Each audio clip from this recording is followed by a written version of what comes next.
we'll prepare ourselves for that. Yeah. Okay. The cult.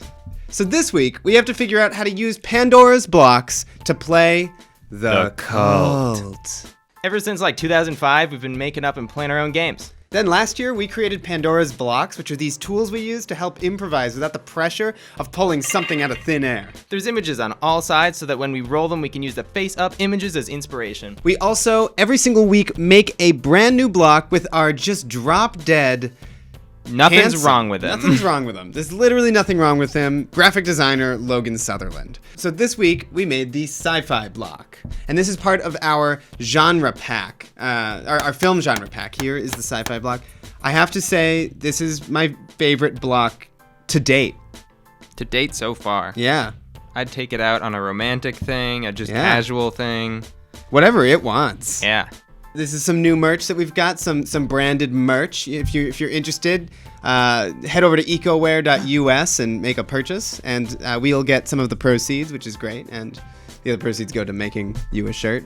Yeah, and they also plant a tree for all the shirts. A system of religious veneration and devotion toward a particular figure or object. A relatively small group of people having religious beliefs or practices regarded by others as strange or sinister. All right. So I think we should probably take the blocks, roll them, Yeah. roll 9 of them, and use those blocks to either describe how we've found ourselves in a cult, or to describe a cult in existence. Yeah, like to start a cult. The cult's name, the Wheel of the Fortunate. The Wheel of the Fortunate is a religious sect that believes that anyone can be a wizard. However, not everyone will be a wizard. And so they really fuel on putting down those people as they're joining the cult. They give them promises that they're going to be a wizard. And then they sort of put them down and they're like, we're still not sure. We're still evaluating whether it's even possible for you to be a wizard. But while they're doing these, they have these sessions where they do acupuncture or a similar style of what some they believe is acupuncture. But really, what's actually happening is they are slowly implanting robotic pieces into the people that are believing in this cult. And so basically all these people are just following blindly, sort of eating everything up, waiting for that little glimmer of hope at the end. And by the end of it, they have created sort of an army, a metal army of people who follow directions to a T and are, ultimately going to rise up and fight. Okay. The King Pickers. So I was up late one evening. I was just watching infomercials on the television set about nature documentaries and all those funky things. And I got my big old headphones on. And what do they say? Somebody pops on the television set, and they're wearing this big fantastic hat. And they say, we need you. And I'm thinking, okay, Uncle Sam, I get your thing. I sign up for the army or whatever. But he's got an extra funky hat this time. Pointy. I need you to choose the leader of the next carnival circus. And so, there's a phone number. I've called TV before. I'm gonna give him up a ringy ding. So I give him up a ringy ding. And there's the sound, and it's kind of wet sounding. And they say, hey, welcome to the voting poll booth. And I say, oh, okay, I guess I'm taking one of those kind of telephone surveys or whatever, right? Yeah, right. And I like calling into those and giving my opinions. So what I say is, okay, 1. And I push the 1 button because 1 is to pick the new leader or whatever of this thing. This is what they've described to you? Yeah, that's telling me, hey, we need to pick who do you think would be the best boss? Press number 1 or whatever to let me know. So I press number 1. And before I know it, I'm talking for hours and hours on this cell phone call, right? And anyway, so I guess I picked the right numbers because they sent me in the mail this whole gob uniform thing. And this big metal hat. It's not a very nice hat. It's one you'd find at like a McDonald's or something, you know what I mean? But inscribed it says, "We are the king pickers, and we are coming for you." And I assume that's for me to wear and tell other people I'm coming for them. I don't know. It's my first day, so hopefully it's gonna be great. Wow! Hey, congratulations! Thank you, I'm thank glad you. I choose things, and I guess my opinion is valuable. One of the most important parts of the creative process is taking a step back. So now it is time for Brain pound. Well, this is quite the prickly little boy right here. Yeah. Could you tell me what this is? Like kind of. So what I did for this one was I went to there's a grocery store that's like an indie, like they just sell Indian foods. Okay. And this was a funky looking duck. Yeah. And it was in the produce stuff, so I picked it up and I bought it. I'm gonna give her a chop. Yeah, give it a chop. Oh wow, jeez.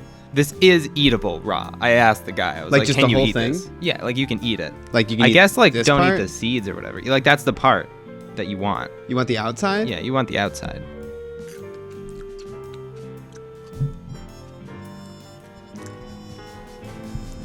Oh. It's so bitter. There's no way that's the part you want. Like try another part then, I guess. But I have been what's it called? I forget the word. I knew this was terrible, but apparently it's like ultra healthy for you. Really? So they make it into like juices and stuff. Oh, it's so bad. It's terrible. It's the absolute worst, most bitter thing in like, the world. Have you heard of those things that like parents put on children's thumbs to make them stop sucking their thumbs? I've heard of that. I found it. It's got to be this. It's this right here. Yeah. So you think I can just take this chomp? I think yeah, absolutely. Even if you know it's coming, it just punches you and it says, good morning. Oh my god. It's like it's like I went outside and like picked up some skunk cabbage. Yeah, and started that's like what it tastes chewing like. on it. That's what it tastes like. It tastes like skunk cabbage. It tastes like how you would imagine that. Okay, so we just spent a long time figuring out how to make an actually really cool, very different way of playing this game that we have not done before. So how it works is you play this game with 9 blocks. And if you have more blocks, I think you could play it with more. I think so. Because it doesn't change it the doesn't probability. Change the odds, yeah. So each player, I'd say this is, you can do it with 2 people, but like it's definitely recommended the more the merrier. Yeah. You roll, everybody takes a block except for the cult leader that round. And everybody takes a block and they roll and okay, I have the potion, but nobody knows what anybody has. Right. So this I roll is this. Private roll. Yeah. And I know that I have the potion. He knows that he has the tandem bike. And then we put him back into the mix. Mm-hmm. The cult leader, which is in this case the 3rd player, rolls. And what did you have again? The tandem bicycle. Tandem bicycle. Okay. So the cult leader then describes a story of their cult. You know, they pitch their cult to the 2 other players, or more. We take to the sea, and because we've been scorned from love. We hate the idea of love, having children, going on romantic dates, and so we've sort of gifted ourselves the freedom of having this hard shell and shipping off to be on the seas where we crusade around and hunt for food and for plunder, kind of like pirates. And maybe there's a time limit for the story. I think that's extremely important. Yeah. The cult leader has a time limit of a minute. Yeah, to tell a cohesive story using all 9 blocks. Yep. If the cult leader had skipped using this block, because this is the only one here that somebody had rolled, then that person is safe. And so at the end of the round, you reveal what you rolled because you wrote it down, so that you can't cheat. So you've written it down, you reveal what you've rolled, which is, I had rolled the love potion, and he had rolled the tandem bike. And so in this scenario, I'm out. But if they had glossed over it, or if it hadn't been rolled, then I'm still in. Round 2, the amount of rolls each player who has to roll a block increases by 1. So round 2, you're going to roll twice. Round 3, it'll be 3 times, 4 times, and so on and so forth until the game's over. Until the game's over, because everybody's in the cult. So because my thing was this, and it was described in the pitch, I'm in the cult, and so I'm out. Yep. So then round 2 would just be between the that player and me. Yeah, but it would switch. The cult leader gets to be Aaron now, and so the other person rolls, and they roll, and they get cassette tape. And the second time, they get cassette tape. That's the best roll you could get on round 2. Yep, because that means you have a 1 in 6 chance in getting your block rolled instead of a 2 in 6. Yeah. And then Aaron rolls all of them, tells his cult story. Wow. The same rules as the first time apply.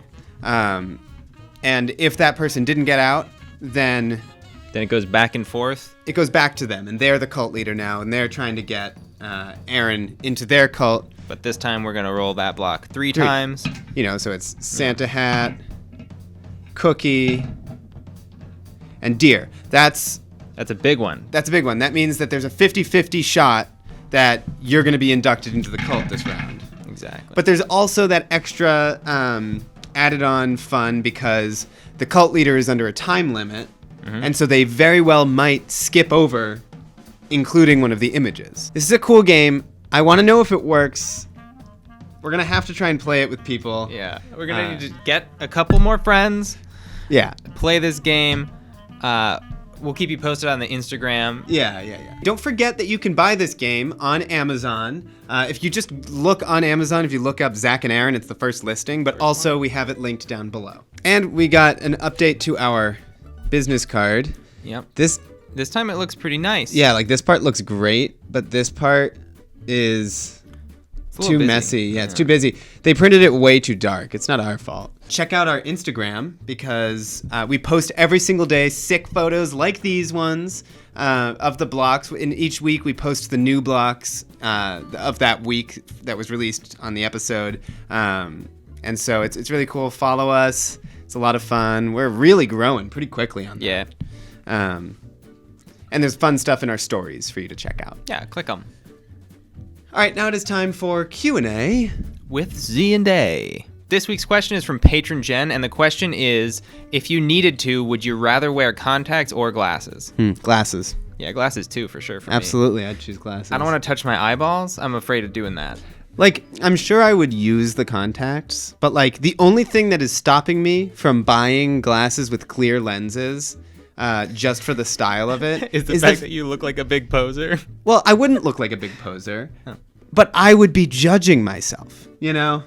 Like nobody would be like, he's a poser. He's probably not real. No, that's what I mean. You'd feel like one. I'd feel like a big poser because honestly, like I know people that have done that, and I think I'm so jealous. Yeah. Because I don't have it in me to be that much of a poser. But I very well might. You know, my friend Jillian, who does wear glasses. Did she say it's okay? She said it was okay, but she also kind of agreed with me that it would be a poser. She was like, you should just get some glasses. I was like, but I don't want to be a poser. And she was like, yeah. But yeah, I mean, it's glasses from me, dog. Yeah.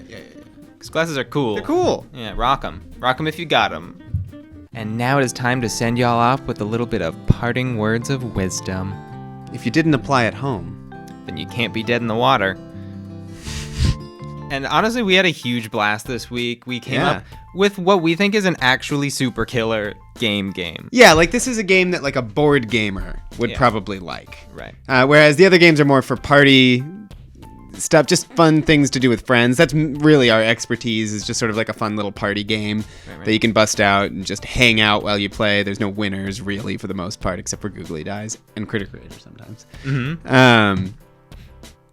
But thank you so much. It's great that you're here. It's great to see you here and now. Yeah. Thanks for making it all the way. Anyway, check out that Amazon link we were talking about before for the cool blocks, because they're too cool to pass up.